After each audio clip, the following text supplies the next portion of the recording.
જય સિયારામ મિત્રો, માનવ સેવા એ જ પ્રભુ સેવા।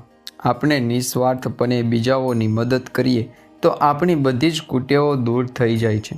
નિસ્વાર્થ ભાવે બીજાની સેવા કરવાથી ક્રોધ, અહંકાર અને ઈર્ષા જેવા દૂષણો દૂર થઈ જાય છે। સેવા દ્વારા આપણું મન શાંત થાય છે। જ્યારે આપણે બીજાનું ભલું કરીએ છીએ ત્યારે બદલામાં આપણને માન અને આશીર્વાદ મળે છે।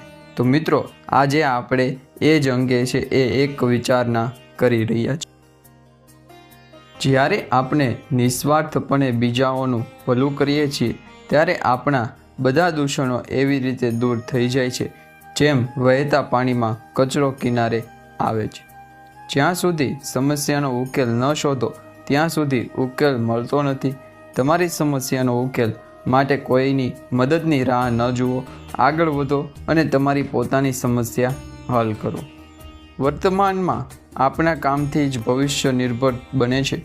તમે વર્તમાનમાં જે પણ કામ કરશો ભવિષ્યમાં તમને એ જ પરિણામ મળશે। તો સારું કામ કરો અને સારું પરિણામ મેળવો। એક સારો શિક્ષક એ જ છે જે આપણને સમસ્યાઓનો ઉકેલ જણાવતો નથી, પરંતુ આપણી સમસ્યાઓનો ઉકેલ જાતે શોધવા માટે આપણને પ્રેરણા આપે છે। મોટો ધ્યેયને હાંસલ કરવાનો માર્ગ સરળ નથી હોતો, પરંતુ એકવાર આપણે લક્ષ્ય સુધી પહોંચી જઈએ તો બધા જ રસ્તા સરળ બની જાય છે।